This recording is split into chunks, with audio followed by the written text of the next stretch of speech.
마태복음 4장 12절에서 17절까지의 말씀을 보도록 하겠습니다. 교독합니다.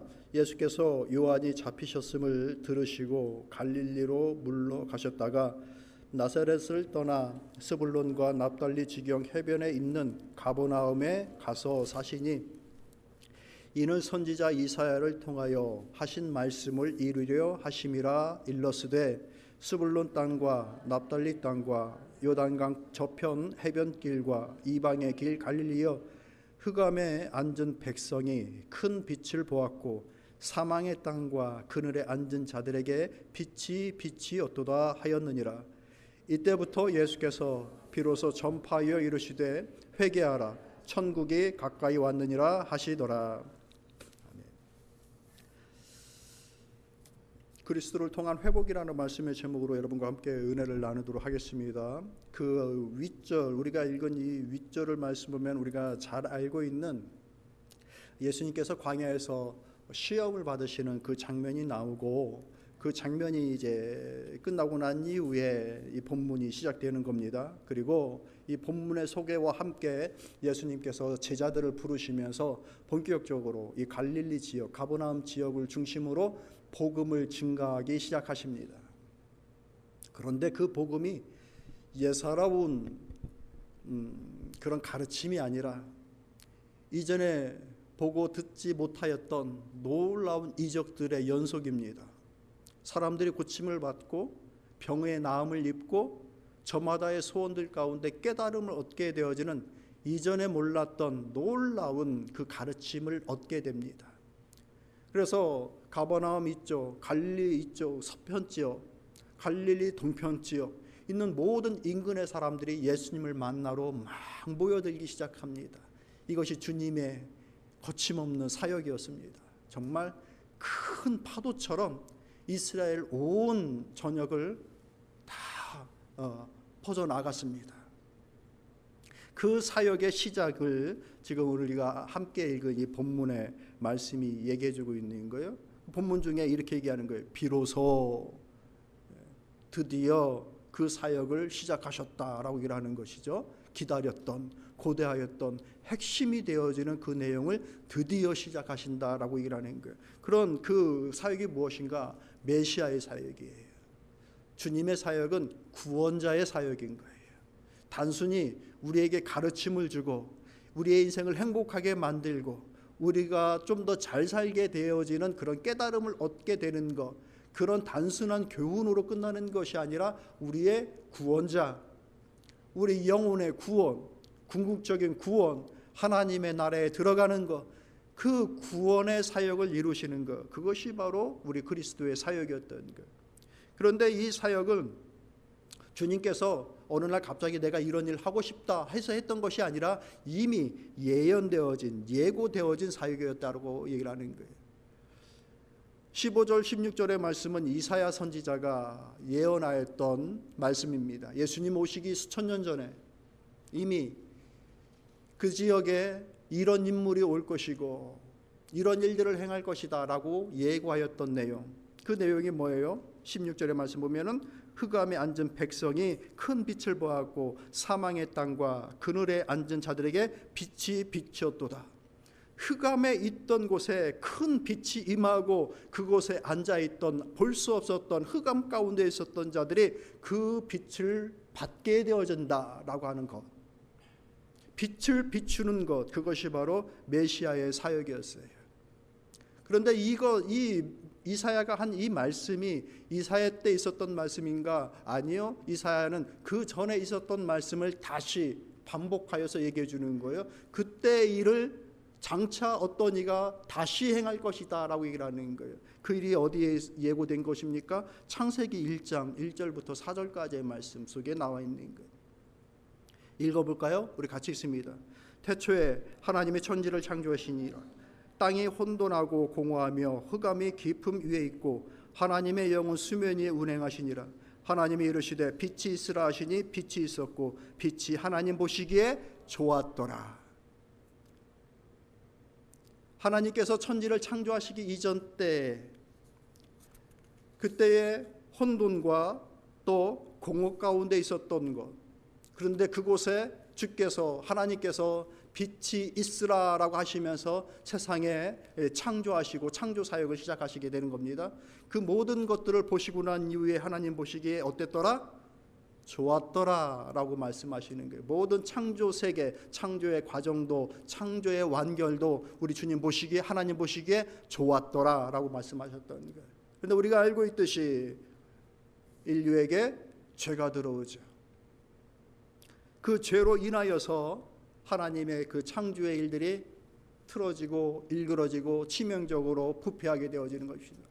우리의 인성은 타락 이후에 갖게 되어지는 인성인 거예요. 그러니까 원래 하나님께서 하셨던 그 가장 지고지순한 그 선의 모습이 이미 우리에게 이제 상실된 것이죠. 이 그 좋았더라라고 했던 그것을 잃어버린 거예요. 하나님 보시기에 좋았더라라고 했던 것을 잃어버린 거예요. 그 하나님 보시기에 좋았더라를 회복하시기 위하여 오신 이가 누군가? 바로 그 빛이다라는 얘기죠. 그 빛이 누구예요? 예수 그리스도라는 얘기. 그러니 우리가 하나님 앞에서 회복된다라는 것은 하나님 보시기에 좋았더라 그것으로 회복되어지는 거예요. 아프고 힘들고 좀 망가졌던 것들이 고쳐지는 정도가 아니라 하나님 보시기에 좋았더라라고 하는 그 창조의 그 아름다운 때로 우리 하나님께서 창조 세계를 바라보셨던 그때로 회복되어지는 거예요. 그 일을 이루시는 이가 누구라? 우리에게 오는 메시아라. 그것이 오늘 우리가 예수님으로부터 얻게 되어진 은혜입니다. 세상이 줄 수 없는 거예요. 사람이 만들어낼 수 없는 거예요. 하나님의 창조의 세계 속에서, 창조의 원리 속에서, 그 영적인 세계 속에서 주님 아니고서는 할 수 없는 것. 그래서 우리 주께서 유일한 주인 거예요. 천하 어떤 이에게도 구원을 얻을 만한 이름을 주신 이가 없다라고 하신 그 하나님의 뜻이 바로 여기에 담겨져 있는 것이죠. 그 주님께서 드디어 비로소 그 복음의 사역을 시작하시는 겁니다. 그런데 어떻게 시작하십니까? 17절 말씀 여러분 읽어보세요. 17절 말씀 시작.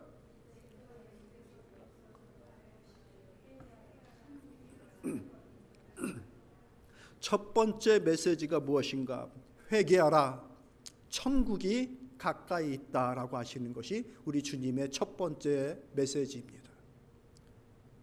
왜 우리 주님은 회개하라라고 하시는 이 말씀부터 하셨을까? 이 죄에 대한 문제를 먼저 해결하고 들어가야 된다라고 하시는 거예요. 왜? 이 죄는 혼돈과 공허를 다시 키우고 이것을 강화시키기 때문에 그런 겁니다.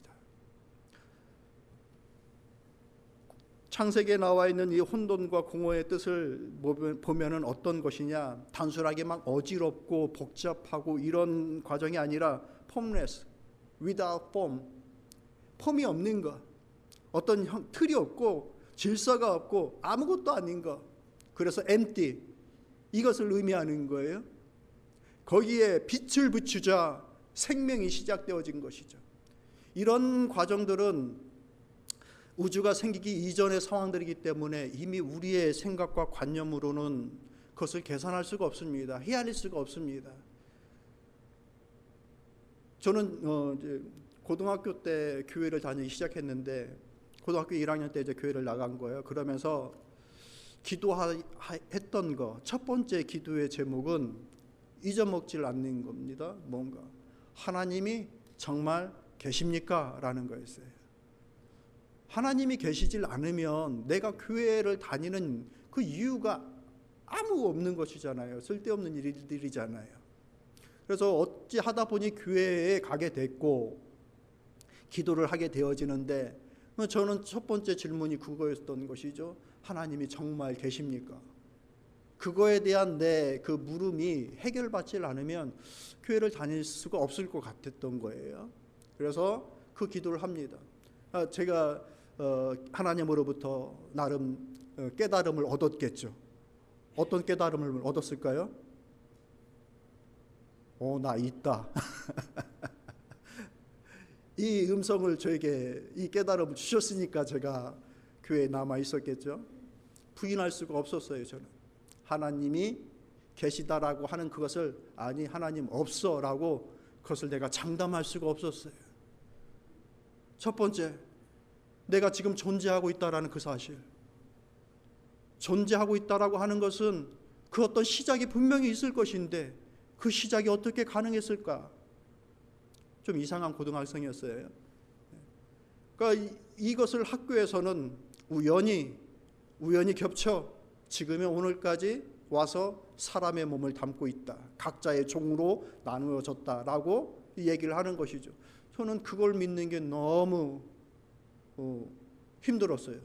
어떻게 그렇게 우연히 다 그렇게 우연히 겹쳐서 이런 상황이까지 올 수 있었을까? 이것을 믿는 것이 저는 더 힘들었어요. 창조자가 있겠구나라고 하는 거. 나중에 공부하다 보니까 이것이 저만의 생각이 아니라 수많은 철학자들의 생각이었어요. 도대체 우주가 어떻게 시작되어졌을까? 그래서 철학적으로는 신을 어떻게 증명하는가? 제1운동으로 신을 이해해요. 여호와 하나님 이전에 신을 어떻게 이해하느냐? 첫 번째 운동, 딱 스타트를 시키니 지금 존재하고 있는 것을 부정할 수 없으니까요. 이것을 첫 번째로 시작한 그가 신일 거다라고 이제 철학적으로 신 증명을 합니다. 우리는 이제 이것이 여호와 하나님이라고 믿는 것이고 철학적인 사고로는 여호와 하나님까지는 얘기하지 않아도 신의 존재는 그렇게 접근하는 것이죠. 자, 그런데 이런 나띵의 상태에서 그 혼돈과 공허 속에서 빛이 있으라라고 하시면서 하나님께서 창조 세계를 불러내는 거예요. 여러분, 창세기 1장 1절을 깊이 묵상하고 이것을 마음으로 믿음으로 받으면 놀라운 은혜가 그 안에 담겨져 있습니다. 그 전까지는 하나님이라는 존재를 모르는 거예요. 시간도 없는 거예요. 그런데 태초에라고 하는 것으로 시간을 딱 스타트 시켜주십니다. 그 전까지는 영원이에요. 영원히 언제부터 시작됐고 영원히 언제 다다를 수 있을까요? 오늘 너무 좀 어렵네. 집중하셔서 빨리 제가 끝내도록 할게요. 영원이라는 것은 우리의 생각으로 붙잡을 수가 없어요. 왜냐하면 우리가 생각하는 저 뒤에 그 시간 뒤에 있는 것이 이미 영원이고 앞을 많이 계산해서 예측하는 그 시간 뒤에 넘어 있는 것이 영원이에요. 우리의 생각으로는 영원을 붙잡을 수가 없는 거예요. 하나님은 그런 존재인 것이죠. 헤아릴 수 없는 우리의 사람으로. 그런데 태초에라고 하시면서 우리의 인간 세계로 하나님이 들어오셨던 거예요. 그가 누구인지도 몰랐던 거예요. 하나님이라고 하면서 그분 자신을 드러내시는 거예요. 천지를 이라고 하면서 우리가 몸담고 있는 이 땅 안에 우리의 삶을 허락하시는 거예요. 이게 창세기 1장 1절이에요. 그 하나님이 빛이 있으라 하심으로 그 혼돈과 공허의 질서를 잡고 틀을 잡아주심으로 생명의 일들로 이어져 나가게끔 하신 거죠. 그런데 이것을 깨트려 버린 것, 그것이 바로 죄였던 거예요. 다시 혼돈으로, 다시 공허로, 다시 무질서로 하나님께로 다다를 수 없는 하나님 입장에서는 nothing, 그 상태로 만들어버린 것이 죄인 겁니다. 이게 죄의 비참함인 거예요. 죄는 운동력이 있습니다. 활동합니다.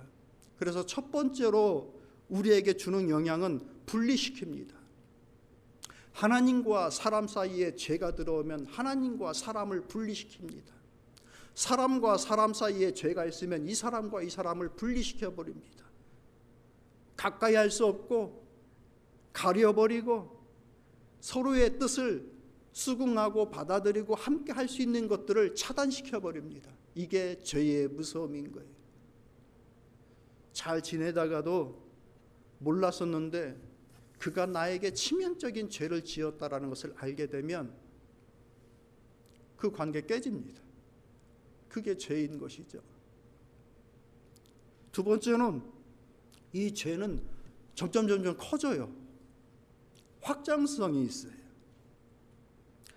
야고보서 말씀 보면 이렇게 얘기합니다. 욕심이 잉태한즉 죄를 낳고 죄가 장성한즉 사망을 낳느니라. 이 그대로 고만하게 그대로 있는 것이 아니라 하나의 죄를 지으면 이 죄가 또 다른 죄를 만들어내고, 마치 산 위에서 눈덩이 하나 굴러갔던 것이 저 밑에서는 뭐 이만한 눈덩이로 부풀어 있는 것처럼 죄는 점점 커지는 거예요. 좋은 것을 키우기는 힘든데요, 나쁜 것이 커지는 것은 너무나 쉬워요. 동의하십니까? 누구를 사랑하고 누구를 받아주고 이해하는 것은 참 힘들어요. 권사님, 그죠? 근데 권사님 정도 되면 조금 쉬워지죠, 권사님? 여전히 어려워요? 예. 이 좋은 것은 하기는 참 어려워요. 근데 누구를 미워하고 무엇을 망가뜨리고 파괴시키는 건 쉬워요. 당장이라도 할 수 있어요. 맘만 먹으면. 죄는 그렇게 확장을 잘하고 금세 커져 버립니다. 그래서 이 죄는 망가뜨리고 파멸시키는 거예요. 고린도서 15장 56절에 이렇게 얘기합니다. 사망이 쏘는 것은 죄요 죄의 권능은 율법이라라고 얘기하는데, 이 사망이라는 것이 사람들을 향하여서 독침을 날리는 거예요. 요즘 뭐 살을 날린다 이런 말도 있던데, 그런 것이 아니라 이 사망이라는 것이 사람들을 향하여서 독침을 날리는 거예요. 그게 뭡니까? 죄예요. 죄를 그의 심령에, 그의 손과 발에 날리는 거예요. 그럼 그것을 딱 맞으면 그 죄 때문에 그 사람이 죽는 거예요. 개인이 죽고 관계가 죽고 가정에 맞으면 가정이 죽는 거예요. 그게 바로 죄예요. 이게 얼마나 무서운 일들이냐. 그러니 깨어 경계하지 않으면 다시 혼돈으로, 케오스로, 다시 엠티로 돌아가게 만들어버리는 것, 이것이 죄다. 그래서 우리 주님은 뭐라고 말씀하시는 거예요? 회개해라. 너의 죄의 문제를 해결해라. 그리하면 어떻게 된다? 천국이 네 곁에 있다. 참 이 말이 신비하고 오묘해요. 이 회개는 죄하고 같이 붙어 있는 것이기 때문에 천국과는 아주 먼 일인 것 같은데, 우리 주님의 복음은 무엇이라고 말씀하시는가? 죄가 있고 그렇지만 그 자리에 회개가 들어가면 다시 이 천국이 너의 곁에 딱 오게 된다라고 말씀하시는 거예요. 깨달아지십니까? 죄를 짓고 안 짓고의 문제가 아닌 거예요. 내가 죄 안 짓고 착하고 바르고 아주 정말 선하게 살면 내 삶에 천국이 이루어지겠지, 그게 아니란 얘기예요. 여전히 내 삶에, 내 마음에 악함이 있고 죄됨이 있고 허물이 있지만 그 자리에 회개가 찾아오면 천국이 우리 곁에 머문다는 얘기예요. 여러분 믿으시길 바랍니다. 죄 안 짓는 거 좋죠. 그런데 우리가 어떻게 죄를 안 짓습니까? 연약한데, 아침과 저녁이 다른데 어떻게 죄를 안 져요? 죄를 짓지만 회개를 하면 다시 우리 삶 속에 하나님의 나라를 경험하는 그 은혜를 우리 주님이 주신다. 또 우리 주님은 그것을 약속하시고 보장하신다는 얘기예요. 너 죄 절대로 짓지 마가 아니라 죄 앞에서 회개해. 누구의 말씀이에요? 우리 주님의 말씀이에요. 우리 예수님의 말씀이에요. 어떤 스승의 말이 아니라 예수님의 말씀이에요. 그러니 우리의 허물과 죄가 드러날 때에 하나님 저를 불쌍히 여겨주세요. 회개는 우리 주님의 이름으로 하는 겁니다. 내가 단순히 잘못했어요, 안 그럴게요, 그게 하나님 앞에 회개가 아니에요. 내 연약함과 내 허물과 죄를 가지고 예수 그리스도의 보혈로 하나님 앞에 나아가는 것, 그게 회개예요. 그러니 거기에 내 자의는 없고 내 의로움은 없어요. 내가 다시 잘해서 정말 하나님 앞에 바로 서서 회개가 없어되어지는 것, 그게 아니에요. 하나님 예수 그리스도의 이름만 가지고 나아가는 거예요. 어떻게? 하나님 앞으로 돌아서야 됩니다. 회개를 어떻게 해야 됩니까? 내가 허물이 있고 죄가 있을 때 목사님 회개를 어떻게 해야 됩니까? 먼저 우리의 마음을 하나님께로 돌이켜야 되는 거예요. 계속 그 자리에 머물러 있는 것이 아니라 하나님께 우리의 마음을 돌려야 돼요. 우리의 허물이 드러나고 우리의 연약함이 드러났을 때 하나님 저를 다시 받아주세요. 내 마음을 하나님께로 돌려야 되는 거예요. 교만하고 어리석음으로 하나님을 저렇게 멀리했을 때에 하나님 내 마음을 인도해 주세요. 다시 내 교만함과 어리석음이 고쳐지고 하나님을 볼 수 있는 그 마음을 갖게끔 자신의 마음을 인도하시기를 간구하며 나아가는 거예요. 알면서도 말씀의 자리에서 떠났던 것을 돌이켜서 어떻게든 말씀의 자리로 다시 돌아오려고 하는 것, 어떻게 하다 보니까 악행 가운데 머물러 있던 내 발과 손을 돌이켜 하나님께로 다시 돌아가고자 하는 마음, 그렇게 하나님에게서 멀리 떨어져 있던 자신의 상태가 비춰지고 발견됐다면 하나님께로 가야 되겠구나, 하나님께로 가야 되겠구나. 이게 회개예요. 마음을 돌리는 것. 그것으로 끝나는가? 아니요, 이젠 실천하면서 가는 것이죠. 따라합시다. 실천신앙. 신학교를 다니다 보면은 교리도 배우지만 실천신학도 배워요. 우리의 신앙이라는 것이 마음의 관념과 우리의 생각으로 담아놓고 있는 믿음도 중요하지만 손과 발로 나타나는 실천도 대단히 중요한 것이죠. 회개가 이제 거기까지 이어져 나가는 거예요. 우리의 마음을 돌렸다고 한다면 하나님, 내가 좀 이 하나님의 선하신 뜻대로 살고자 합니다. 그러나 우리는 완벽하지는 못할 거예요. 그래도 우리의 삶의 동기와 바라는 것이 이 그런 일들이 되게끔 자꾸 애를 쓰고 힘을 쓰는 것이죠. 우리 주님은 첫 번째로 뭐라고 말씀하십니까? 너희의 착한 행실로 하나님께 영광을 돌리게 하여라. 주변 사람들이 너희는 세상의 빛과 소금이라. 마태복음 5장 16절에 말씀해주고 있지 않나요? 착한 행실로 하나님께 영광 돌릴 수 있는 것, 그 선한 행동들이 나타날 수 있게끔 하는 것. 여러분, 내가 하는 일이 선한 일인가 악한 일인가 압니까? 모릅니까? 어느 정도 알죠? 하다 보면 이게 타인에게 선한 일인가 타인에게 악한 일인가 좀 압니다. 왜? 이 양심이 가만히 냅두질 않거든요. 그때 선한 편에 서 나가려고 하는 거, 계속해서 그렇게 노력하고 삶의 방향을 그렇게 만들어 나아가는 것, 지식으로 하나님을 알고자 하는 것, 계속 깨달아 나아가고 영적 지식과 지혜를 쌓아 나가고자 노력하고 애쓰는 것. 저는 토요일마다 여러분들을 위해서 축복하고 기도할 때 빼놓지 않는 기도가 무엇인가? 하나님을 알아가는 지혜와 지식을 주십시오라고 여러분들을 축복합니다. 내 상식에 머무르지 말고 하나님을 아는 지식이 쌓여지고 지혜가 쌓여질 때에 우리는 좀 더 하나님을 더 기쁘시게 드릴 수 있어요. 하나님 앞에 찬양과 감사가 되어지는 그 일을 하게 되어지고 그것이 우리 삶의 지혜를 가져다 줍니다. 저는 이것을 믿습니다. 영적인 지혜가 삶의 지혜를 인도한다, 이끈다. 저는 믿습니다. 여러분 믿으십니까? 감사합니다. 그게 힘을 쓰는 거예요. 하나님 알기를, 하나님으로부터 지혜 얻기를 힘쓰는 거예요. 그러니 말씀 듣고 배우고 나누는 일들이 소중한 거예요. 예배드리며 말씀 듣는 거 좀 길어도, 목사 혼자 떠들어도 이 말씀 듣는 시간을 좀 귀하게 여기고 하나라도 딱 내 귀와 가슴에 딱 꽂혀지기를 바라는 마음으로 서 있는 것, 그 자리까지 나아가는 것이죠. 그리고 이제는 우리가 다만 이 땅에 살아갈 동안에 육신의 삶만 살아가는 것이 아니라 나는 거듭난 자이기 때문에, 번역인 한 자들이기 때문에 때로 새로운 영적인 삶이 있다라는 것을 믿고 영적 삶 혹은 이것이 영적 싸움이 될 수도 있는 그 삶이 내게 딱 주어져 있다.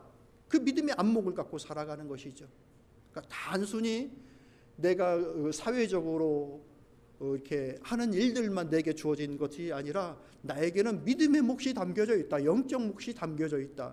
그래서 분별하고 찾아내려고 그러고 그것을 하려고 노력을 하고 이런 실천이 뒤따르는 것, 그것이 우리 주님께서 회개하라 라고 하시는 그 말씀 속에 다 포함되어져 있는 것. 회개하면 하나님은 우리를 복되게 하십니다. 믿으십니까? 하나님은 먼저 우리에게 해주시는 것이 있는데 회개하면 용서해 주셔요. 이게 하나님의 약속이에요. 성경 말씀을 다 뒤져봤을 때에 회개하는데 용서해 주시지 않는 하나님이 한 번도 없어요. 하나님은 회개하면 용서해 주세요. 아무리 붉어도 주홍같이 붉을지라도 내가 너희를 양털처럼 희고 새롭게 할 것이다.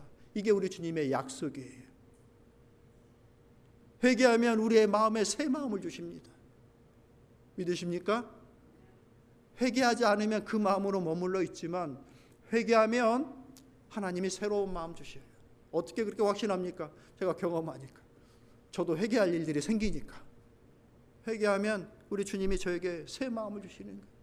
마음과 뜻과 힘을 다하여서 어찌 하나님을 더 많이 사랑할 수 있을까? 하나님을 사랑할 수 있는 마음을 더하여 주십니다. 알게 해주시고 깨닫게 하시고 용기를 주십니다. 영원을 사모하는 마음을 줍니다. 우리는 영원이라고 하는 곳에 갈 거예요. 하나님의 자리로.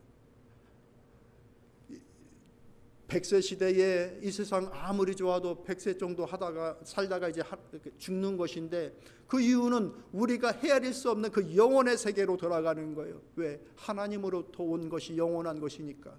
그 코에 하나님의 기운을 불어넣으셔서 그 하나님의 기운을 따라 하나님께로 다시 돌아가는 자들인 거예요.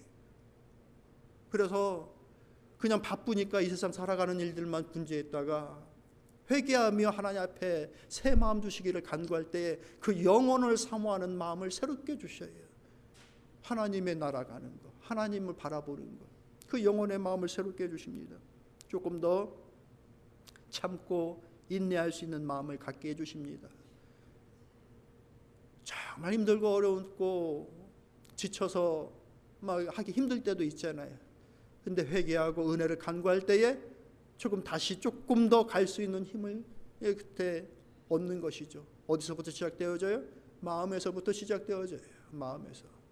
상황은 별로 그렇게 크게 바뀌어지지 않은 것 같아도 내 마음에 새로운 힘이 생기는 거예요. 겸손하지 못했던 마음과 생각들이 좀 겸손해질 수 있게 되어지고, 하나님 앞에 영광되어짐이라는 것이 무엇인지를 좀 생각하게 되어지고, 사랑과 오념을 나타낼 수 있는 그 마음을 새롭게 해주셔요. 그래서 결국에는 내 입술에서, 내 마음에서 하나님을 향하여 찬양할 수 있는 마음을 새롭게 해주시는 거예요. 회개해야 되겠습니까? 안 해야 되겠습니까? 당연히 회개해야 되는 거예요. 미안한 마음으로 하나님을 멀리한다든지 아니면 포기하는 마음으로 나는 안 된다라고 하는, 내가 이 정도지 뭐 하는 그런 마음으로 머물러 있는 것이 아니라 일단 회개하는 거예요. 그러면 내 안에서 하나님의 일이 시작되어져요. 왜? 성령께서 우리와 함께 하셔요. 말씀은 이렇게 얘기해 줍니다. 너희가 회개하여 각각 예수 그리스도의 이름으로 세례를 받고 죄사함을 얻으라. 그리하면 성령을 선물로 받으리라. 회개하는 심령에 임하는 성령의 도우심이 있습니다. 그 성령께서 우리의 속사람을 강하게 하십니다. 힘을 주십니다. 열매를 맺게 하십니다. 인내할 수 있는 힘을 더하여 주십니다. 그러므로 회개하는 심령 위에 하나님의 나라가 가까이 있는 거예요. 하나님의 나라가 오는 것이 아니라 가까이 있다라는 것을 알게 되는 거예요. 아, 주의 나라가 내 옆에 있구나. 그렇게 하나님으로 인하여 예수 그리스도를 통하여 주께서 기뻐하시는 가장 좋은 모습으로 다시 회복되어지는 것, 그것이 저와 여러분 모두에게 이루어지기를 진심으로 소망합니다. 그래서 우리의 회복은 어떤 회복이냐? 예수 그리스도를 통한 회복이에요. 하나님, 내 삶을 고쳐주세요. 단순하게 이 정도로 끝나지 마시길 바랍니다. 주님으로 내 삶이 회복되게 해주세요. 기도하시길 바랍니다. 그게 어떤 회복입니까? 하나님 보시기에 좋았더라. 그걸로 회복되어지는 거예요. 창세기 1장에서 다시 이렇게 얘기해 주는 거예요. 빛이 있으라 하시니 빛이 있었고 빛이 하나님 보시기에 좋았더라. 요한복음 말씀 같이 읽어볼까요? 요한복음 1장 1절에서 4절까지의 말씀이 있습니다. 여러분 읽어보십시오. 시작.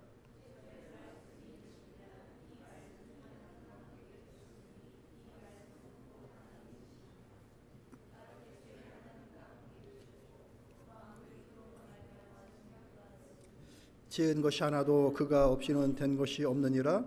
그 안에 생명이 있었으니 이 생명은 사람들의 뭐라? 빛이라. 우리 주님이 빛인 거예요. 그 주님이 우리의 삶에 비춰질 때에 그 혼돈과 공허에 다시 틀과 질서가 잡히는 거예요. 낫띵이었던 그곳에 다시 생명의 기운이, 창조의 그 아름다운 것들이 다시 실현되어지는 거예요. 우리가 주님의 십자가를 바라볼 때에 그런 하나님의 은혜가 참으로 우리에게 이루어지기를 진심으로 소망하면서 잊지 않기를 간구하면서 나아가십시다. 그래서 그 빛이 우리에게 왔을 때, 하나님과 우리 사이에 왔을 때 우리에게 이루어진 것이 화목이에요. 하나님과의 화목.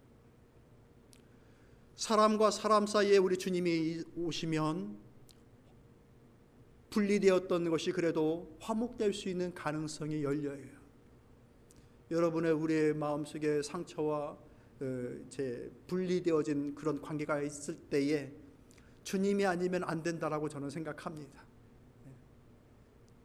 이해가 안 되어지는 거예요. 받아들여지지가 않는 거예요. 그런데 서로 간에 주님이 있으면 가능성이 생기는 거예요.